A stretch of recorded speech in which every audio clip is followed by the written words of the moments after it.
best tight end quarterback combos ever. Brady and Gronk, obviously number one, right, Wes? In my opinion, the greatest quarterback of all time and the greatest tight end of all time. So that's a no-brainer. Too easy.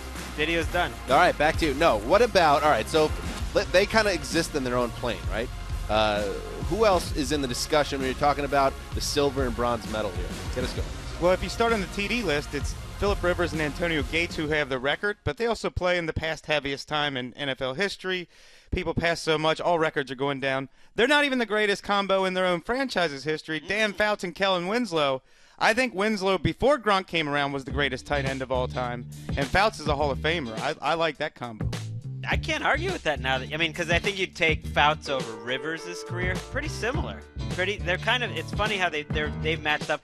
I would think about Shannon Sharp and John Elway just in terms of a duo that I've seen that for the time that they were dominant together were close or as dominant maybe as Gronk and Brady. Hey, Mark, how about you? Well, you kind of stole my fire because I think going back and watching what Elway and Shannon Sharp did it was a shorter amount of time, but if we're talking about mountaintop sort of peak experiences, they were utterly unstoppable in an offense that in that second Super Bowl when they dominated the Falcons, I don't even know why they did that Super Bowl. I mean, there's no way Denver was not going to roll over that team. But you've got Drew Brees, Jimmy Graham, you got Tony Romo, Jason Witten. But I don't look at just stats and longevity. For me, it's more about what did they accomplish at the peak. So I think in terms of greater team success, Romo and Witten aren't going to ever be in that conversation because they never got out of the NFC. But they were a fun tandem, and any time the Cowboys needed a big play. What's it called? It was the Y. He did the Y wiggle, Y route. That was his famous. The Y option? Y option was Witten's famous play. And even during his press conference, Jason Garrett got all choked up explaining how it was their go-to play, and then Witten went out of his way to say this is how everyone on the team helped to make a successful play happen. I love me some Jason Witten. I mean, I know you as a Jets fan, yes. you were gonna stump here for Kyle Brady and an assortment of Jets quarterbacks. What happened to that argument? Neil O'Donnell to Kyle Brady would have been there if Neil O'Donnell didn't blow out his calf stretching before a game in 1996. Wow. Sure. Under the radar for about a 3 or 4 year period with Trent Green and Tony Gonzalez.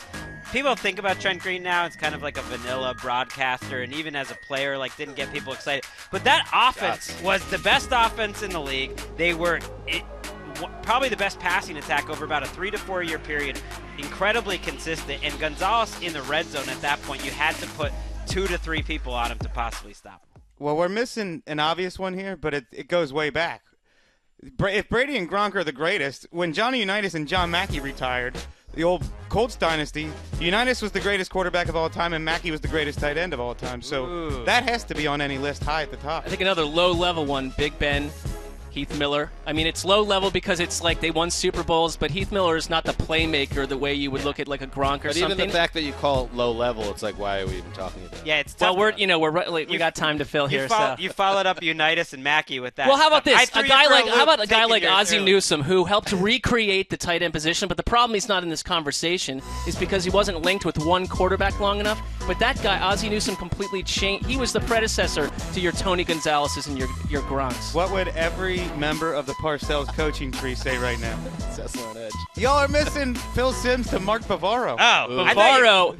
I mean, did you guys watch a lot of Bavaro? I know Wes and I did. That wasn't even the best Parcells QB tight end combo. How about a little Ben Coates? Oh, you're down. Bavaro rumbling down the field. Bavaro played for like a month plus with his jaw wired, and he was such a badass that no one in the locker room even knew it was the case because he didn't speak to anyone. You go ask Vinny from New Brunswick if he thinks Bavaro is a better player than Big Ben Coates. He'll tell you what it is. Back after Bavaro, every coach who ever coached will tell you Bavaro was better.